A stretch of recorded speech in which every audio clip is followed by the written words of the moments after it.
live today with Dr. Rick Henriksen. I just want to welcome everyone who's joining us for this Ask Me Anything. I sent a message out to our group earlier, about a week ago, I suppose, letting you guys know that we were going to do this live with Dr.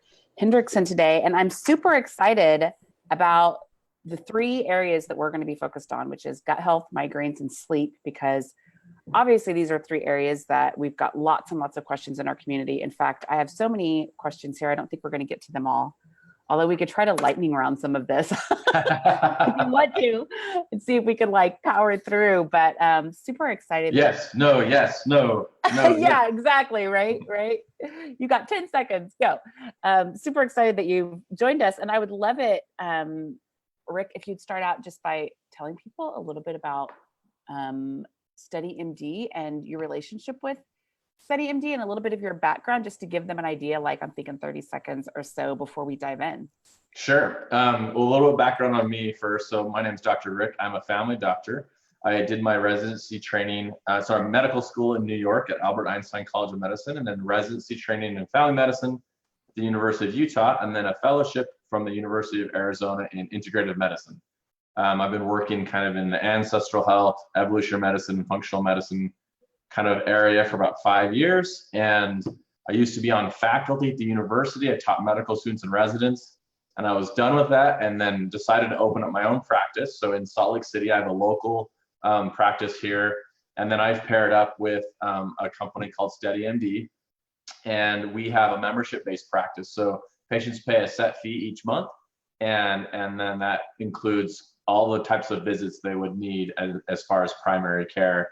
And so what I do is what I call it is functional primary care, functional medicine with a primary care with a functional medicine slant to it, is what we mainly provide through SteadyMD, and then also integrative medicine and regular primary care as well. So that's how I got connected up with them, is that my vision and their vision really aligned in that we are looking for the ability to allow a more widespread group of patients and folks to get access to high quality primary care. So really that's what I'm trying to provide in my local clinic, and then also on SteadyMD, and not just that, but also try to create this relationship with our patients. So in the traditional model in healthcare, if you use insurance or you're paying every time you go in, it's really hard to kind of create that long-term lasting relationship, because you're seeing that doctor, and then as soon as you walk out the door, it's kind of over. There's very little connection on the other side. So what we did is we changed that model and flipped it around. And so people pay a monthly fee, which allows more access to that doctor. So I don't have nearly as many patients as a regular standard family doctor would have. That allows me to create that relationship a lot more. So I do a lot of texting, a lot of video chatting with my patients, and it's more iterative. It's more kind of ongoing. So when my patient and I finish that conversation, they send me a text message 5 minutes later. I was talking to a patient a few weeks ago, and I really wanted her to do a 7-minute workout, just like one of those quote unquote bite size, just to get started. And so I was like, as soon as we get done, please do that workout. And we hung up, she did the workout, and then she texted me right afterwards. And so it's that process that really continues on, instead of them walking out the door and not hearing from somebody for 3 months. So that's kind of where I'm coming from, that background, and that was way more than 30 seconds, and that's how I answer questions, apparently. So we might not get through very many questions. That's right, but it's okay. So I'm super excited about the whole SteadyMD thing. We have a whole webinar, you guys, that we're going to do on Friday with Megan from SteadyMD, because I get emails every single day from people looking for doctors, and they're struggling to find doctors in their area. They have learned a lot, not only from being part of the Healing Rosie community, but the people in our community are super engaged in trying to figure out what's going on with their own health. So they participate in a lot of summits, and they've kind of been around the ancestral health space for a while. And so they're looking for someone that can kind of join their team. And one of the things that I always encourage women to do is to find a functional medicine doctor to work with. I personally am on thyroid support, and I've been on bioidentical hormone therapy, except I'm healing so much root cause stuff that I've not re-upped for BioT, and I'm, awesome. out, which I'm super excited about. Yeah, it's really great. So I'm still taking progesterone orally, but I'm not doing BioT. We're going to see how that goes. We're testing in another 6 weeks. It's kind of like this is really good, but do I have BioT that's just lasted an extra long time? We're trying to figure it out. But people, I'm a huge advocate for women working with a primary care doctor that can support their thyroid and hormone health, especially. And you can really only find that kind of support in the functional medicine space. So StudyMD just is music to my ears, and I'm so excited to offer this to our community. And I know that you guys probably have lots of questions. We can't get into it now, but I have a whole webinar where we're going to be able to talk to Megan, ask questions, talk about how this works with insurance, and all the things I know that are going to come up. But Rick, I'm really glad you're here. My pleasure. Thank you so much. So we're going to dive in because seriously, we have so many questions. All right. So first question, why do I wake up every morning sometime between 2 and 4 a.m.? Thyroid, hormone, cortisol. I'm taking oral progesterone at bedtime, and I'm on Nature-Throid. I have recently been addressing low morning cortisol, but last check, her number was 16, which we don't have context for, but she seems excited about that. So let's talk about that a little bit. A lot of women, and this is not the only one, by the way, that emailed me. I got some long, diatribe with lung health. It's not good for AMAs, but a lot of people are dealing with the waking up at night and not being able to get back to sleep, or why do I always wake up at the same time every night? It could be 2 or 3 or 4. And I personally went through this, and I can even, maybe chime in after you share with kind of what worked for me, just so people can relate to it. But I would love for you to unpack that a little bit, Dr. Rick. Yeah, so this is a very common issue. And first, before I even start answering this, your questions from your group are amazing. So that was one of the things I read through. I was like, well, they are extremely high level. The Rosies know what they're talking about. That's right. And I was like, oh, maybe I need an AMA to come with me to do the AMA, because somebody that I can ask, because really good questions. And I was like, I got to do some research before on some of these. But yeah, so I'm a primary care doctor, and I look at things practically. So one of the ways that I do is really kind of digging in and seeing okay, what is happening around bedtime? What is happening throughout the whole day? I think some of the biggest issues, as we say, I woke up at 2 a.m. What happened at 2 a.m. that, it woke me up? And that's where I think we have this fault around sleep, is that sleeping process really needs to be looked at through that whole day. So when you wake up in the morning, you really need to be prepping for sleep. Okay, so be thinking about your sleep and how do we address that? Because a lot of the issues that I see are things that are happening kind of throughout the day that really wake people up. You talk to people and they say, I woke up 4 times and I went to the bathroom 4 times. They probably woke up for something else than needing to go to the bathroom, but their body is so habituated to needing to go to the bathroom that they wake up and go to the bathroom. But so she says, is that my thyroid, hormone, cortisol? Yes, it could be all of those issues. It could also, one of the major things that I see is also related to insulin and glucose. Eating a glucose rich or a carbohydrate rich meal later in the evening can often wake people up. That happens. I also see folks that wake up and are up for an hour or 2 and then go back to sleep without problems. That also, so two sleeping periods, which I actually think is okay for a lot of folks. I think people have a lot of guilt wrapped up into waking up, I'm doing something wrong. I must be a bad person that I can't sleep through the night. And I'm trying to unpack that as well as maybe what we need to do is just come to say you know what, it's not happening right now. We can't figure out what it is. Why don't we have 2 sleeping periods, and we can try a variety of things to help folks out. But really, we would definitely want to look at your, obviously your thyroid, and this particular person clearly has some thyroid issues going on. They're on a desiccated thyroid supplement that's hopefully keeping their hormone levels in check.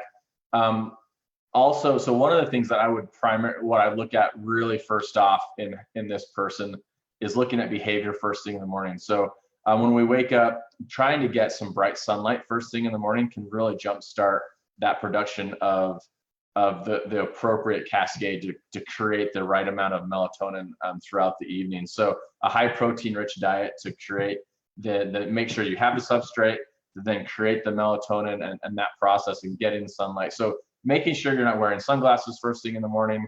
I find that has helped people sleep through the night as well.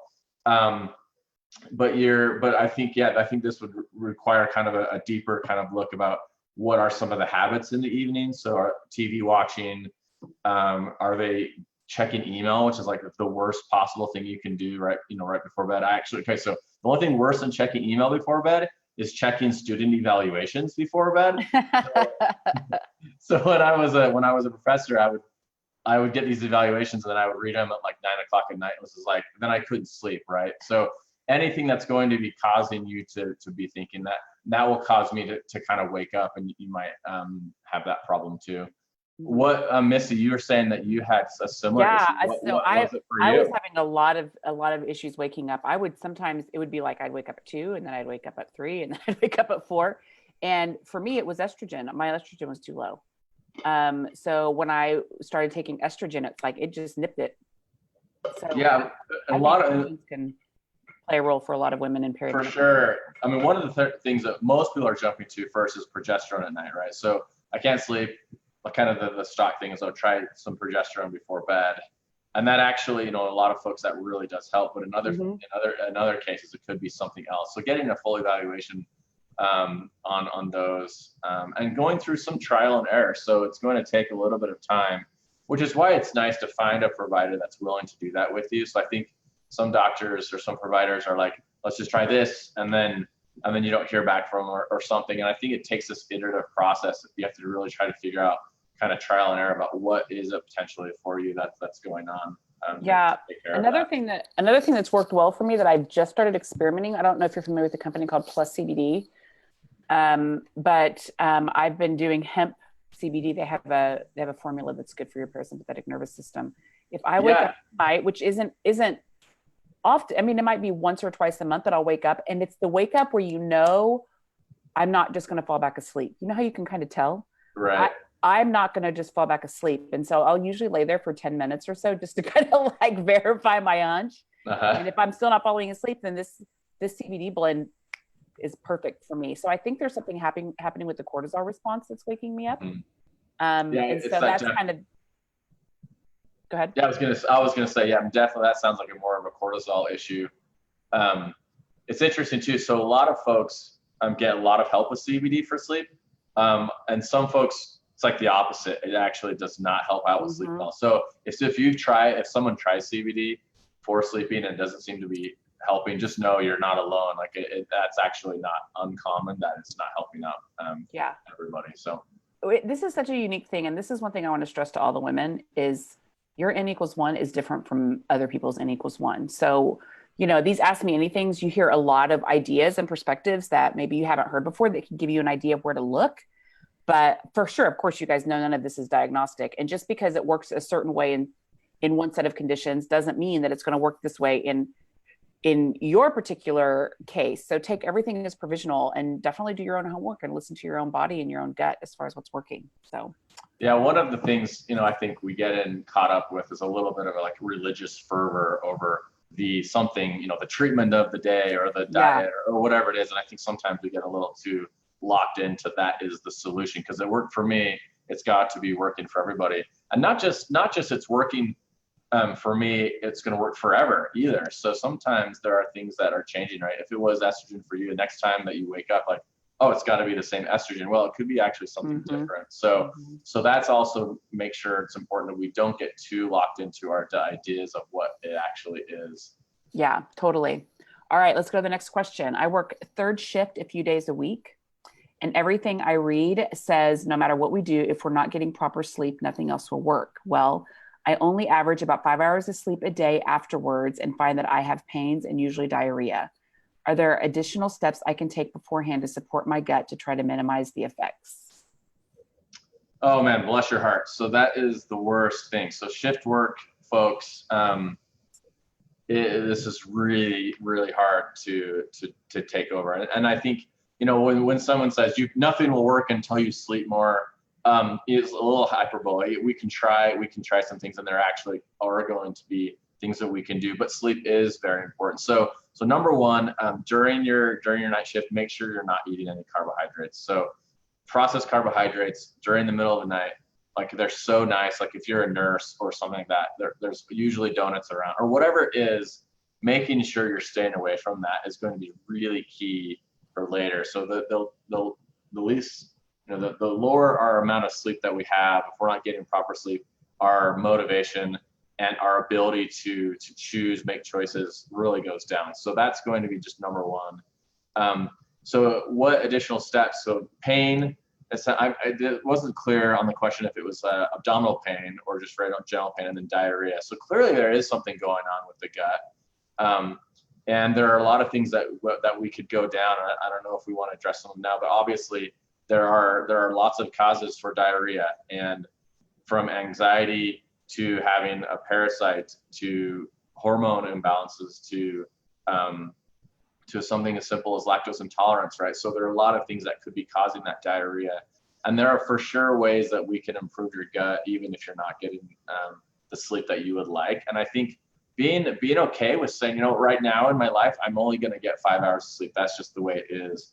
And not trying to beat yourself up about it, because I think that's where we make it worse. We get more stress, more guilt, and that actually is going to make things much worse. And so trying to, if it is that 5 hours and you're really, that's what you're dealing with, then we have to be realistic that that's what we have right now, and look at ways that we can support the gut afterwards. So in her case, I would really look at, looking at a full evaluation of the gut health, advanced stool testing, trying some of those things out, making sure that that we're supporting that as well.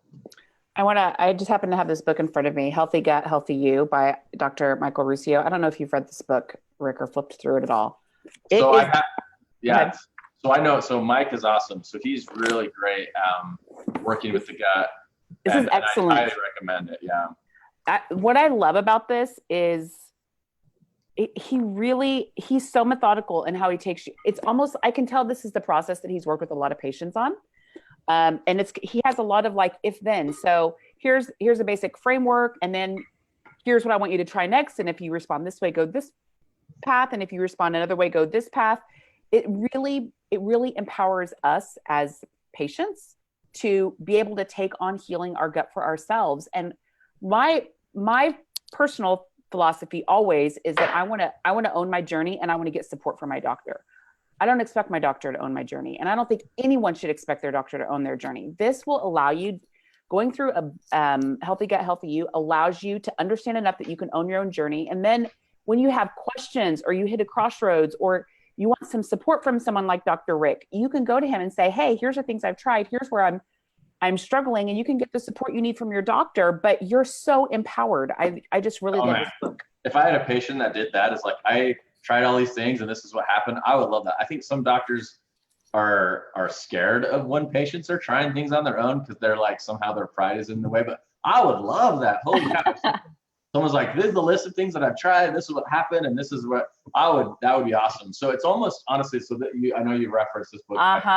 It's kind of like this book, but for gut, right? So both of them are really about how you can take action on your own to improve what's going on.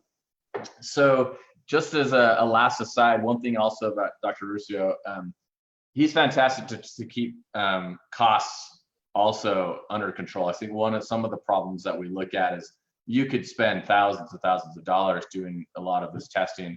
But I think that's one of the things that in the book too, and he as a provider, really trying to keep those costs at a minimum. Like there are things that are going to be helpful, like advanced DNA stool testing is actually going to be really helpful, and that is a cost. But there are maybe some things we can try even before that if that's an issue for you. So I think that's what's nice too, is obviously we want to be healthy, but we have to be cost effective at the same time. Yeah, and there are so many women in the community that I get personal emails from, and that might even say it in the group, that because of the situation they've been through with their health, maybe they're on disability now and they're not working and they've kind of blown through their resources trying to figure all these things out.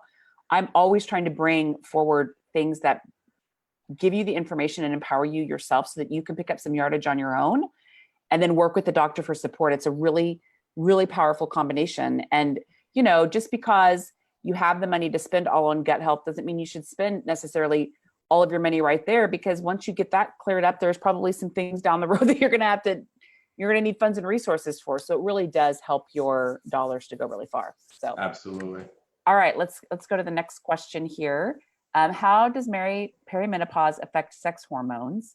And how do you correct it? Now, I did email this person, just so you know, Dr. Rick, because that's a big question. I'm like, should we have Yeah, that's a really big. course? Like, So let's say should we read the textbook? Yeah. Why don't you just give like 30 to 60 seconds of what's happening with perimenopause, and just give them, maybe give a next. Oh man, honestly, I'm gonna even go even more brief than that. So there's lots of stuff happening to your sex hormones, and they're all messed up, and things are happening, and we definitely like. Is it messed up? Is it bad? No, I mean this is life, right? So life goes through perimenopause. I think sometimes we see this as like the evil, and we're trying to combat the perimenopause. Some people go through menopause with few side effects or few issues, and they do fine. Other people have a lot of issues, and so I think obviously I think find a good provider, find someone that can do appropriate testing, help you out. Honestly, like I think you could type into to the internet and perimenopause and sex hormones and get a better answer than I'm going to give to you orally here. So that's what I would say is sometimes you don't have to correct it, right? So we're also sometimes treating too much towards blood levels and hormone levels, where sometimes we have to look, how do I feel? What happens when I take this? What does it make me feel? What is my mood?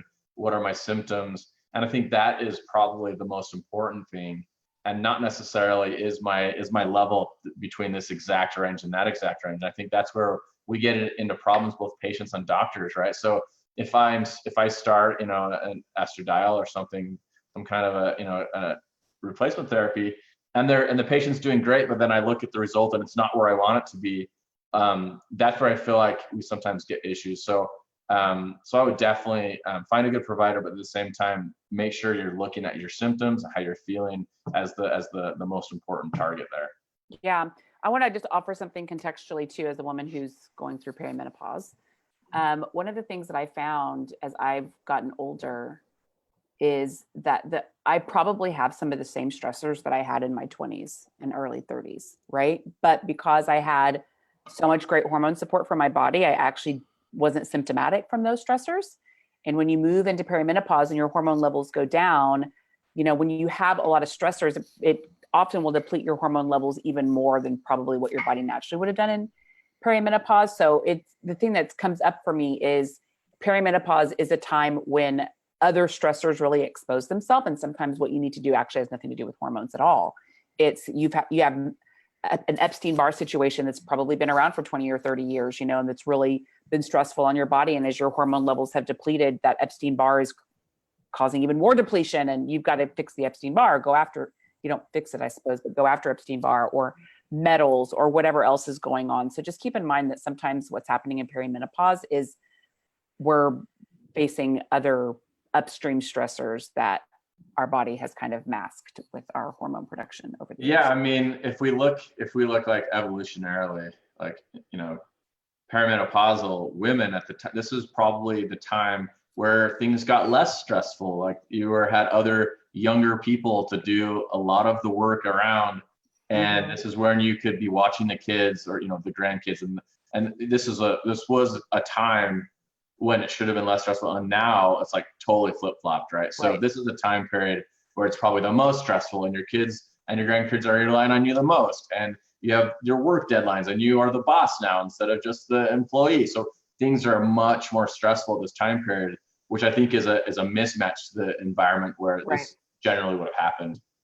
That's right. That's a great distinction. All right, we're going to jump to the next one. This is from Jessica. I am drop dead tired on the first day of my period every month. Any ideas on something that will help with the major fatigue at the start of my period? Yeah, so fatigue around period. I mean, a lot of issues. Obviously, the one that probably comes to most people's minds first is iron levels. So making sure that your ferritin is at an appropriate level. I think most folks are probably running around with too low a ferritin or too high in some cases, but probably not for this person. But so make sure you're looking at that. And then I think also one of those things, this needs to be also realistically looking at this is a period, we call this the period. This is a time frame that your body is going through this this hormone change and being aware, and not being so angry or mad at yourself, or know when deadlines are, and be able to plan around that. But definitely look into some of the things that can cause some fatigue. And maybe what you do is maybe you start some ashwagandha like a couple of days before your period would start, or maybe you start some other support to go into in that transition period before your period happens. Could be helpful as well. All right. Next question is from Tracy.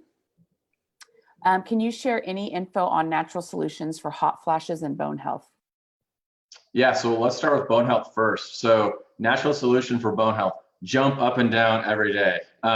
So your bones get stronger when you use them. And right now, most of us are not using our bones. Like, I am not using my bones very much. As you see my bike in the background there, I'm in this chair.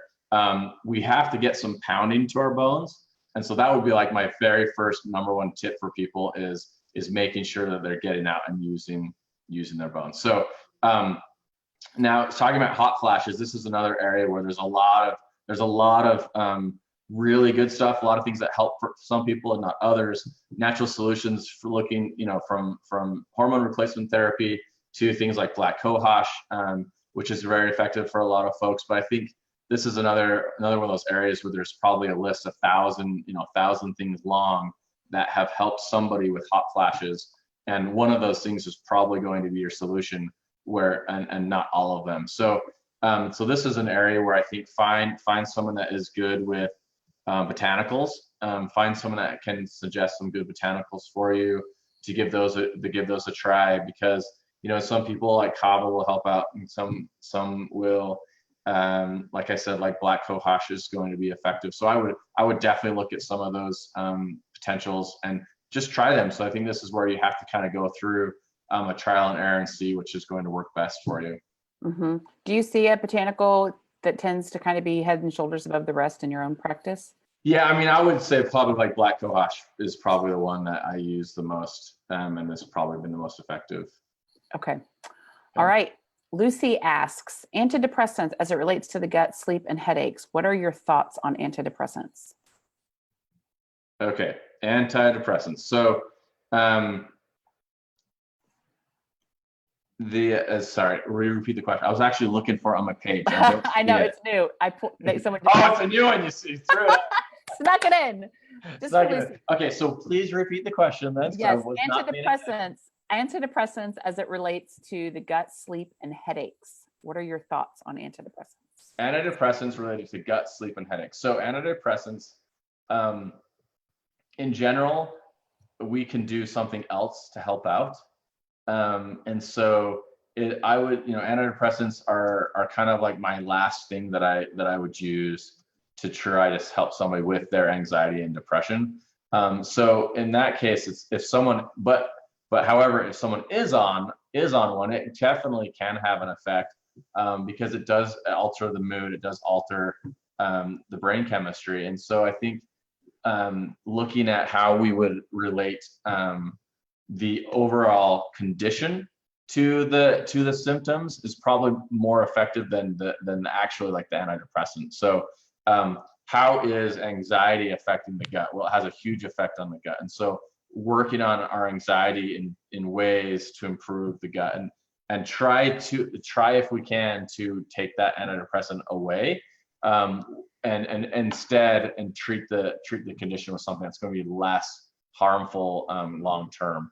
That being said, trying to get people to sleep is going to be your best bet. So that's where in some folks, antidepressants they really do help out with people sleeping better. Other people, they're really hard on people's sleep. So that's where we have to kind of look at that, because a lot of those issues and migraines as well is if we can get people to really sleep with a high quality sleep, they're going to do much better in all of those areas. And so if we can pull back on starting an antidepressant, or if we start something that will help out with sleep. So maybe you start like if it is a medication like an amitriptyline or a trazodone, which can help out with some of the anxiety and depression, but also helps people sleep a lot better. That's probably a better option than something like a Prozac or a sertraline. Mm-hmm. Okay. Are there, when you think of alternatives to antidepressants, you just mentioned a couple, are those amino acids? You just mentioned a couple of things that you might Oh, look I at. actually gave those are off to other medications Oh, too. other medications. Yeah, those are Are there, prescription. okay. So are there, can you just give people an idea? Because just because they go to their doctor and say, I want to come off, I'd like for them to have a few things they might be able to Yeah. explore if they go to their So doctor. so St. John's wort is one that has been used for centuries, as well studied, that it does have a positive effect on mood, and is something that we can use to help transition people off of their antidepressant. Um, Also doing something like kava kava, and some people would be appropriate. There is a liver warning on kava kava, but that is an anti-anxiety type medicine. You take it twice a day. You shouldn't take it kind of long term, but it's a really nice medication, or sorry, a supplement to help to get people off of the antidepressant.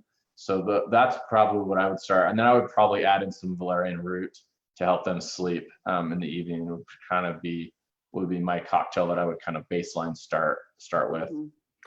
When you think about different things that you try to help people sleep, what are some of the really common things that you're doing in your practice to support sleep? Yeah, so I think I talked about it a little bit earlier, is making sure that people are getting good sunlight. So getting outside at noontime, making sure they're getting sun. If there is no sun around, then that is a lot harder. And we're entering that period where most of the United States is not going to have great sunlight. But so that's number one. Number two is Are you a fan of the lamps? yeah. So I think that's another thing we can try. For some folks, I think that can help out. You're really looking for that more natural light, so the lamps could replicate that. Um, and then obviously light again also in the evening. So I think one of the worst things we do to ourselves, is our cell phones. And so I think almost all of my patients have some type of issue with a screen in the evening. And that's where I would definitely look as like the first thing is pulling away the TV, pulling away the cell phone, and getting people in a more meditative, quiet state before bedtime. Changing out your light bulbs so they're more red and orange tones, also really helpful. But and then I think something as basic as doing a meditation or a mindfulness kind of routine before bed is very helpful for folks. So that's would be like kind of like baseline, where I try to start people. And then I think also one of the things is, again, it revolves around my patients that they can't go to sleep, and so they feel so guilty about it, that it makes things worse. And so I think that's another one of the issues too, is I think we have to love ourselves more when when our bodies are not necessarily doing what we want them to do, and give ourselves some leeway, and plan for that, without making the worst anxiety. Right. Okay. Next question. What is the best test to evaluate gut health? Do any tests recommend probiotic strains and supplements tailored specifically for the individual's gut? I think what they're asking is, will a test look at your gut health and then make a recommendation? Yeah. So so there are a couple of new testing companies, and different tests come out. So some of the common ones, so Genova has a really good gut test, and they actually just added DNA-based parasitology to their test, which was missing previously. One that I use a lot is called GI Map, and that's a test done by Diagnostic Solutions. And then there's a consumer-targeted product called Voom. Is that what it's called? I just lost the name of it real quick. Biome. Viome, yes, Viome. I was saying Voom. That's the internet on the cruise ship I was just on. So never mind. Viome, which makes sense because it's like biome. Yeah, so Viome. And Viome does do tailored, personalized instructions, especially revolving food and nutrition.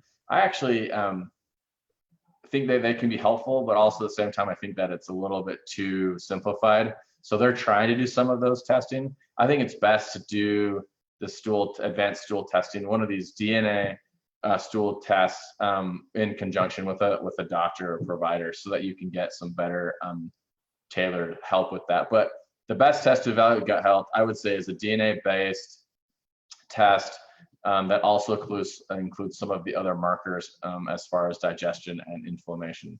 And your favorite one personally is this GI map? So I do GI maps a lot. Okay. It doesn't have as much so that's what's hard, is all three of the tests have their benefits.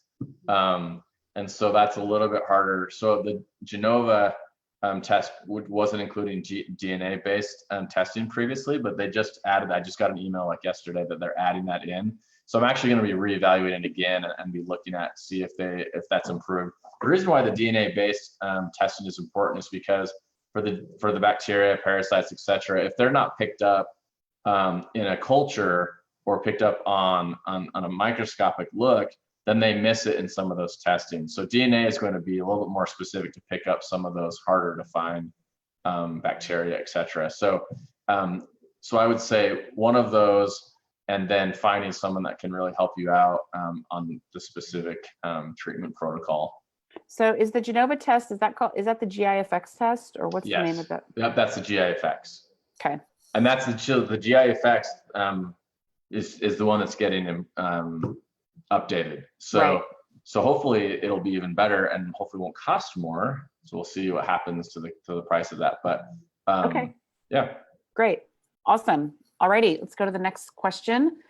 I have struggled with sleep for years, restless legs mostly, but also the inability to get my body and brain to relax. My iron is above 80. I take bioidentical hormones and I have excellent sleep hygiene. I'm not on any pharmaceuticals. I meditate most mornings and work out 2 times a week. I think it must be my gut. My other issues are tinnitus, joint pain, breast cancer 2.5 years ago, fatigue, alternating constipation, diarrhea, and brain fog. Any thoughts? Yeah, I mean, I think this person just gave the answer. So definitely her gut health is really where we need to look at. So if everything else is put into place and she really is doing great with sleep hygiene, her iron level, it seems, I think she's talking about ferritin. I'm not sure if her ferritin is around 80, we would think that wouldn't be an issue. Sounds like doing some of the great hygiene of meditation of morning and working out. So I would definitely look at the gut health, and clearly there's an issue with constipation and diarrhea there. So likely, IBS is what's happening, and maybe something else. Looking at small intestinal bacterial overgrowth and kind of doing that route would be the first step. Okay. Awesome. All right. The next one is from Heidi. I eat clean and queen, and fairly strict AIP, taking digestive enzymes and probiotics. I've treated SIBO. I'm eating low carb. Why do I still sometimes have a gurgling gut and often still have constipation? What more can I do? Okay, so this is hard, because this is pretty much everyone that has like a real difficult to treat. I say SIBO. You say SIBO. SIBO. I think I say it wrong all the time, cool. And my brain won't get it right. Well, I think it's fine either way. Everyone corrects me, and I still don't get it. Okay, well then I'll keep saying SIBO if that's okay. Yeah, you say it how you're supposed to say it. I have my own language. Well, it's all made up anyway. So I don't think that. So, but regardless, like, she's treated SIBO, but really, unfortunately, SIBO is not something that just like you treat it once and it's done. So I would imagine there's still something going on. So with my patients that I'm trying to treat small intestinal bacterial overgrowth, which is SIBO, Mm-hmm. So it's very difficult. And we don't know that's the problem, is we don't know all the mechanisms behind it. Chris Kresser actually just wrote a really interesting, link to an interesting article in one of his emails that just a new study came out about SIBO. And so something that we really are still looking into about what is causing it, what are some of the treatments and how it all works. But in all actuality, so one of the things that could be going on is, number one, you treated the SIBO but then didn't take an appropriate pro-motility agent afterwards, and so that didn't stop the process from coming back. So that's happens a lot. Somebody treats SIBO, they treat it most of the way, and you can't treat it all the way usually in one setting, so you have to do repeats. So what I will do is, in folks that have difficult to treat SIBO and are still having constipation or gut issues, so do a treatment either with and I like to use the Metagenics product called Candibactin AR and BR, but there's a lot of different protocols for it. So I'll use that one as my herbal. That's a 4-week treatment, and then do a pro-motility agent for a while, and then see how things are. If they're doing great, then we can stop, or if they're still having symptoms that's starting to creep back with the increased FODMAP, then I will do Xifaxan, which is a prescription antibiotic, and then I'll go back and forth a few times, sometimes to get them better, and that's what I found as effective for people that have really struggled. Other patients, I do one treatment and then they're done and they're fine, and we don't really know what it is about the individuals that are causing the problem. Actually, so this is funny. So I just got, I don't know if you've seen this. This is a new little gadget. It is by, it's like a startup. No, what are the things that you pay in advance online? The like crowdsourcing websites. Yeah. So it was it's called Food Marble Start. And it is this cool hydrogen breath test machine. I don't know if you've seen these. So what it does is it actually can test the amount of hydrogen that you are creating and help to know if you're fermenting and you're FODMAPy. And I'm like, it just came out. I'm really interested to give it a try. What's the company name? It's called Food Marble.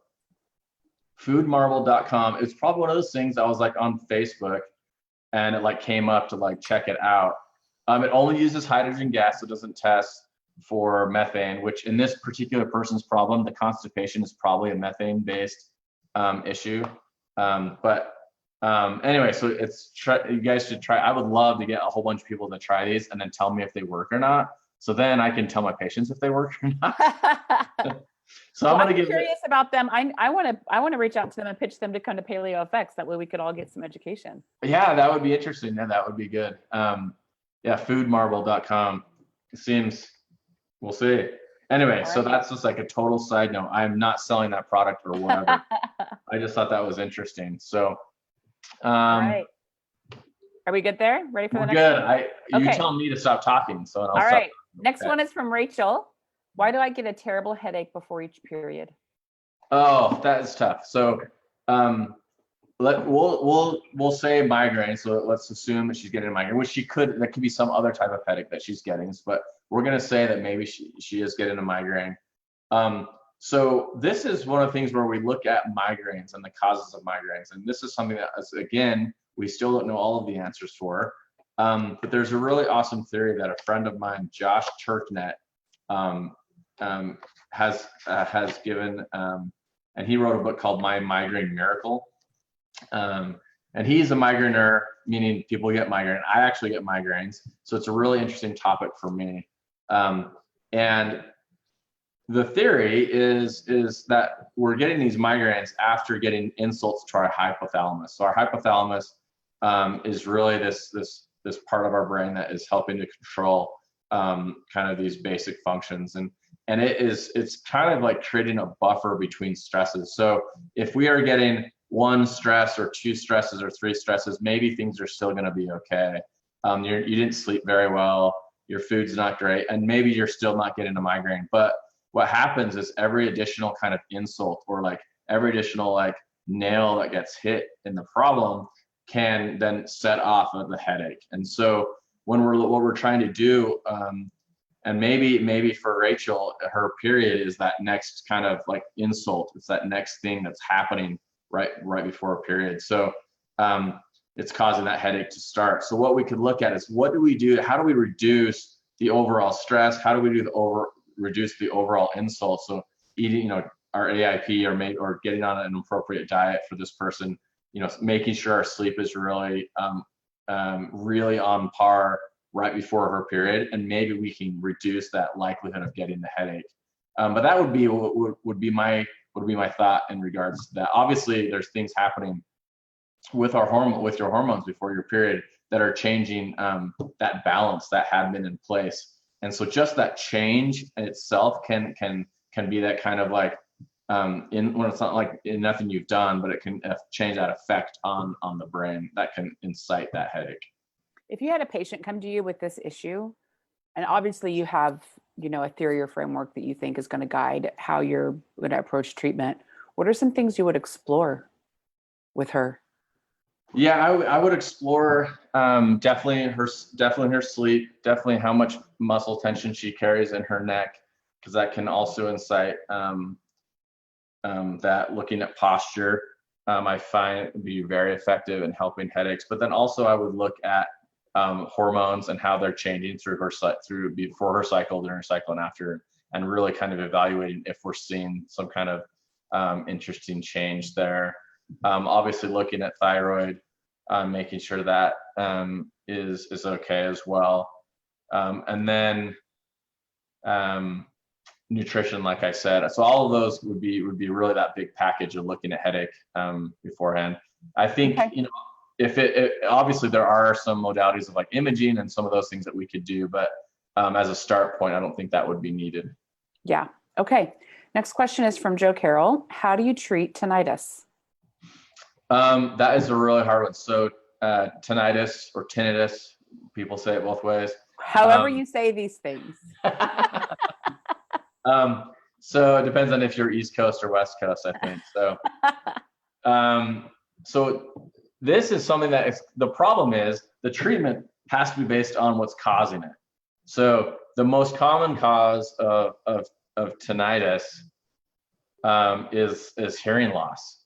So making sure that you get your hearing tested would be number one thing to do if you start feeling the tinnitus. So, but there are so many causes also that can be going on. So you really have to figure out what the cause is before you can take care of the treatment. Can you give several other causes that people might want to explore? Yeah. So, I mean, like you're obviously like looking at vitamin imbalances, making sure that there's nothing drastically high or low there, can be a cause. There are some really bad things that can cause it. So tumors, those kinds of things that like are really scary.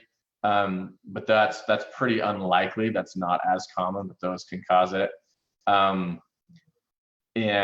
actually headaches, migraine can cause it as well. So that can be a cause. So a few other things like that. Okay. Frederica, any suggestions as to the cause and treatment of restless leg syndrome? Yeah, so kind of address this a little bit. Number one, I think making sure that iron is at an appropriate level. And then I would also look at magnesium too. So both of the two main things that I would look at first for restless leg syndrome. Why don't you talk a little bit about magnesium? Because this has come up in the group. Obviously, magnesium is a really important cofactor for a lot of functions inside the body. Can you talk to us about what kind of magnesium supplementation are you commonly recommending to your patients? Is there a protocol that you're using for magnesium and maybe some of the other elements, potassium and other things that are really important for supporting all sorts of things like restless? Yes. Mm-hmm. So magnesium is key. And I found that it's really helpful in supplementation. Unfortunately, there are like a million different kinds of magnesium out there. And some of them cause really bad diarrhea. And so if you take too much of it, it can, and even the good ones can cause some diarrhea too. So different types of so we can either take it orally or you can take it topically, right? So through your skin. And there are new creams that actually are really kind of new on the market and are working pretty well. I don't honestly have a ton of experience using those, but I've explored them and I know that people are having great success with those. As far as the oral type, you can have magnesium oxide, citrate. You can have a chelate called, just what I use all the time, but it's like escaping my mind right now. Well, there's malate and threonate and oxalate, I think. Oxalate. The last one that I always use in my brain is like citrate. Citrate. There's so many. It's a chelate. They're gonna malate. Did we say malate already? Okay, now I have to like look it up real fast. Pretend like this is so. Pause this and pause this when it goes live. Oh wait, it's already live. It's already live. Okay, so while you're looking, I want to ask you because I know that threonate is the only one, or Pretty sure threonate's the only. Glycinate. Glycinate. The world is saved. So I know that threonate's the one that goes into the brain, right? It's the only one that can cross that blood-brain barrier.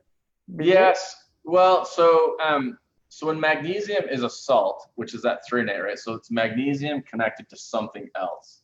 So magnesium sulfate is connected to a sulfate. Magnesium threonate is connected to something else. So when it does get into your bloodstream, it will stay connected in some part, and some of it will then come apart. So there is some blood-brain barrier will get transferred, but there are some that are better delivered, and also some that are more absorbed from your gut. So glycinate will be better absorbed, more easily absorbed, and so then it doesn't cause as much of the diarrhea. So I think there's a balance on some of these, but saying that like mag oxide like doesn't work or whatever, some people it works just fine.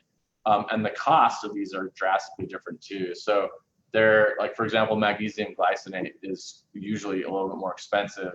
And supplement companies will actually do something really fishy on things that like threonate and glycinate that are more expensive. They'll actually say magnesium glycinate, and then it'll like have like a little blend at the bottom of it, and like the most of it will be oxide, and like 20% will be the glycinate and the threonate. So you have to really be careful when you're looking at your supplement that you're getting the right one that you're looking for too. So is there a brand you like? I use the one actually I use right now is like not available, but I use one of like either orthocycline, or I use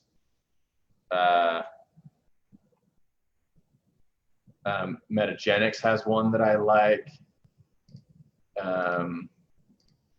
Honestly, they're like, when I look at them, this is my like practical family doctor stuff. I look at them on and I'll say, how much are they delivering? It's the same stuff. How much does it cost? And I balance those. Rather, because I think a lot of them are made very similarly. As long as it's a high quality brand, sorry, I said orthocycline, which is a totally like not. That is correction. That is a contraceptive pill. That's not what I meant. That's not what we're talking about here. I meant orthomolecular. That's the brand that I like. So as long as it's a high quality brand, and it is the correct type, then I think looking at prices is honestly what I do. So yeah. Okay. Lorraine asks, can you share some keys for eliminating B. hominis? Did I even say that one right? I'm on a roll with butchering. I think so. I'm not familiar with that. So it's one of the bacteria. Okay. I have no idea. Like Lorraine, you totally got me. I have no idea the keys to specifically that one. But that's what's fun about being a family doctor, and that's what's fun about being. Now I'm gonna be like, I'm gonna go look that up. I'm like, what the freak is that? I'm gonna go find it out. Yeah. So in my current practice, I have time to look at that. So if there's something that is coming up or there's an issue, I can go and spend time researching it and look and figuring out the answer. So thank you, Lorraine, for giving me something to do this afternoon. Yes. All right. So here's one from Robin. This is kind of a long one. So we're going to see if this is an actual appropriate AMA question, Robin.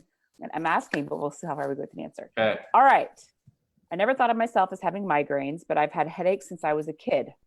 I'm now 47 years old, mostly vision related tension headaches. I was always told. Okay, pause. So vision related tension headaches. So I would imagine that this person is getting migraine headaches that are related to tension. So oftentimes tension can be the insider. And I think that there's a blurring of those types of headaches that we used to think was like so cut and dry. Like this is a tension headache and this is a migraine. I think they're much more blended. So just as a first off, I think probably a migraine component. Okay. I'm increasingly farsighted and have severe double vision from a benign tumor removal at age 29.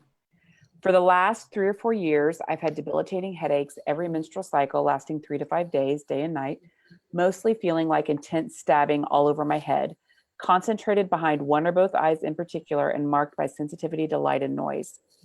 Changing birth control pills many times and taking lowest dosages, even going off for a while, barely helped, if at all. Pain meds, even strong ones, barely touch it, if at all, and I'm not supposed to take ibuprofen, or Tylenol because of liver stress from previous overuse. So I mostly don't medicate and just muscle through. Really miserable, almost can't function for those days.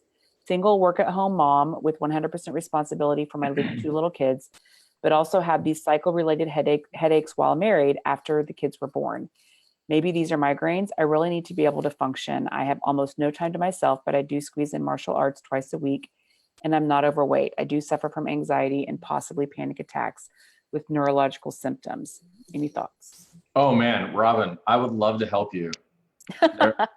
There are like so many things in there that are ways that we could potentially help what's going on. Obviously, the stress and the anxiety and the panic attacks, that is a big component of what's happening. There's clearly, in my mind, this sounds like migraine. I would call it migraine for sure in my mind.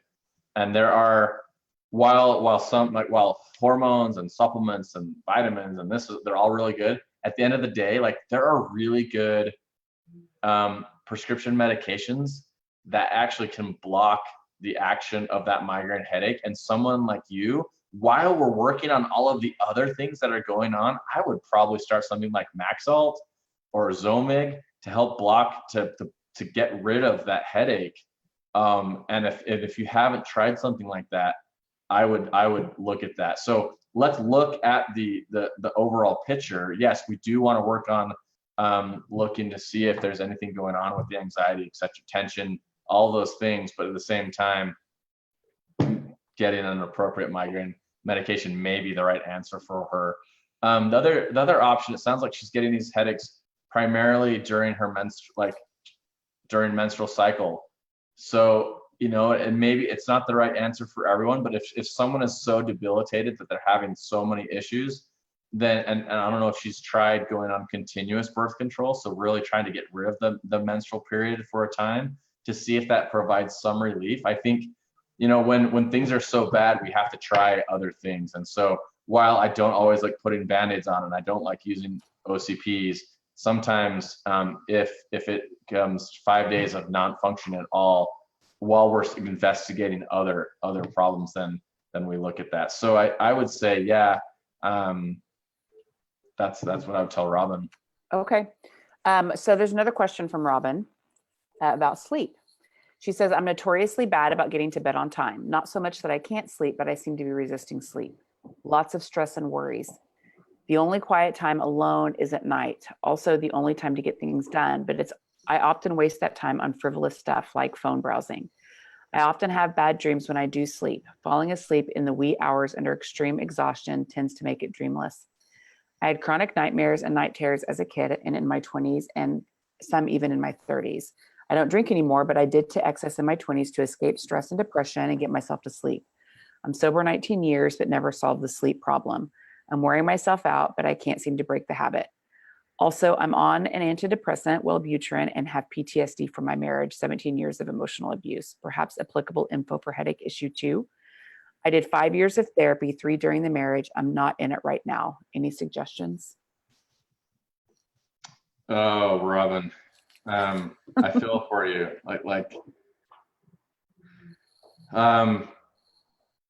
I mean, there seems to be some kind of mental block to wanting to sleep. It seems like you have the time to sleep. It sounds like you could probably fall asleep earlier, but there's something like preventing you from wanting to sleep. And it sounds like maybe those night terrors when you were younger, it sounds like PTSD from the marriage.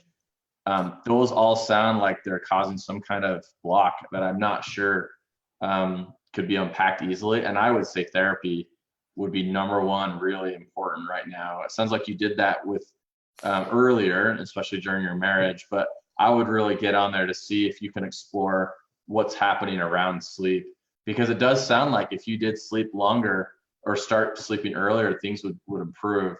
Sounds like you have some habits of wasting time, frivolous stuff, but it's also your only time to be alone. You're away from the kids. So I would try to explore that and more in depthly with a really high quality therapist to see what it is about that time period, and then set some really nice behaviors to try to improve that. What do you think, Misty? Yeah, I have several things coming up for me.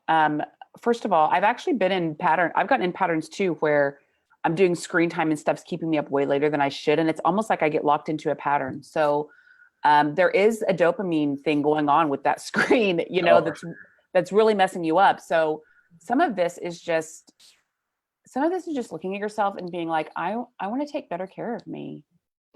I'm important to me.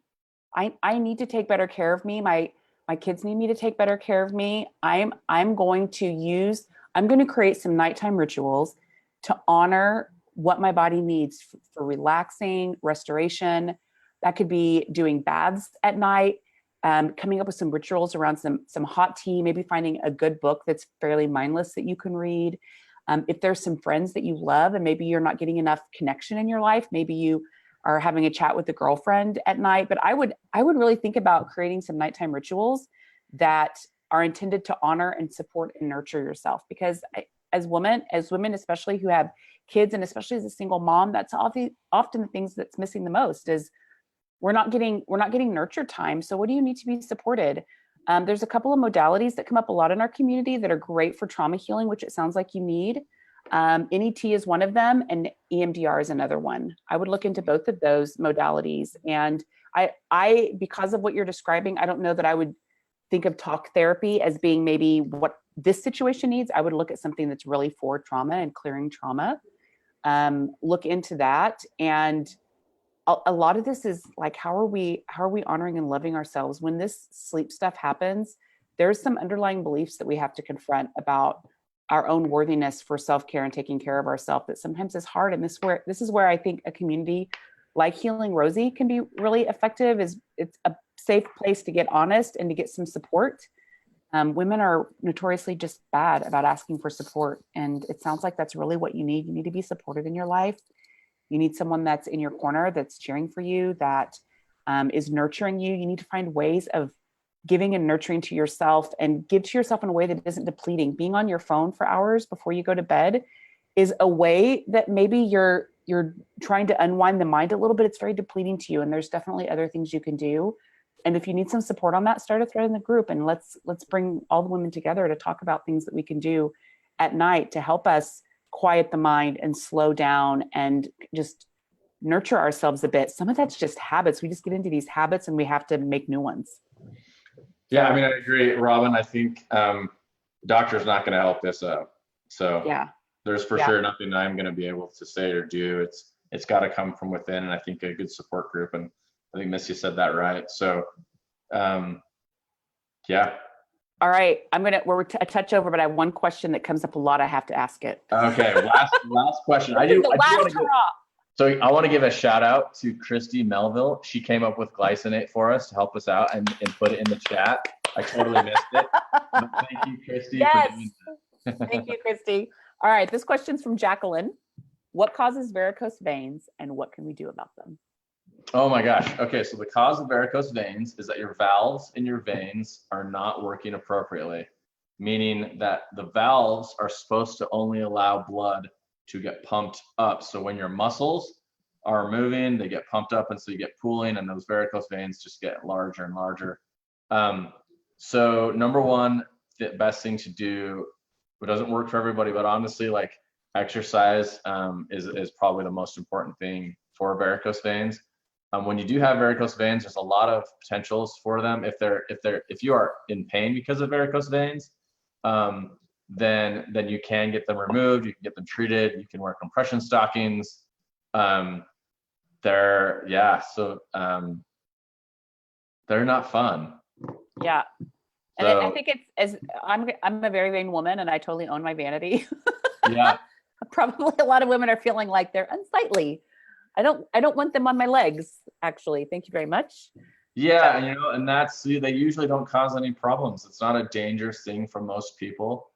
They are unsightly, and there is something important about mental health with regards to vanity. But at the same time, there is something of like loving yourself, even with varicose veins. Yes. Yeah, right. There's two sides to the same. Because I don't know if you knew this, but I am bald. You are, but you're a very handsome bald man. Well, see, you got to own it. There's got to be something about varicose. We got to make it a thing. That's right. These are beautiful. That's what we got to do, I guess.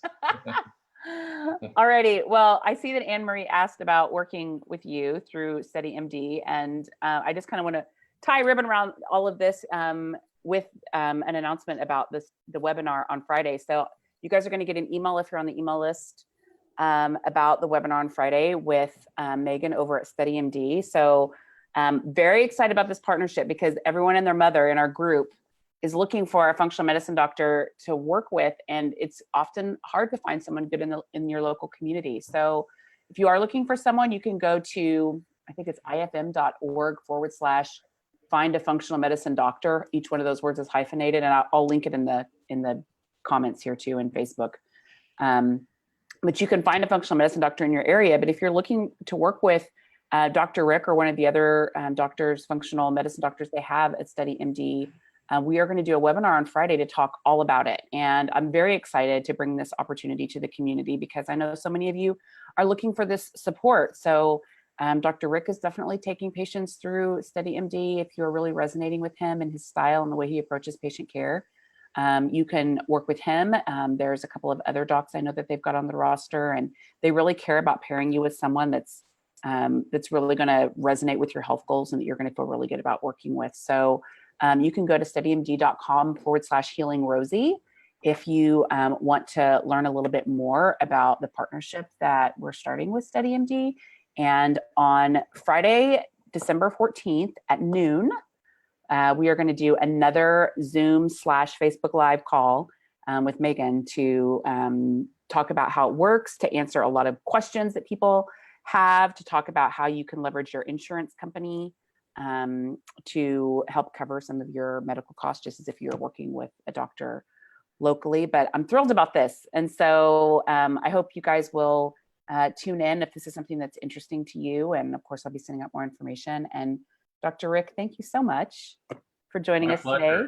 This was a lot of fun. Yeah, it's totally fun. I think we got about maybe 2/3 of the way through our questions.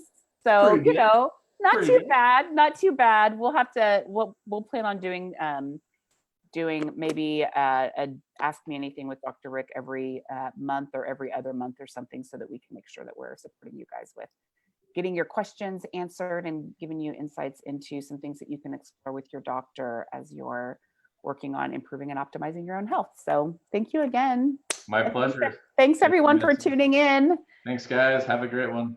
All right. We'll see you all.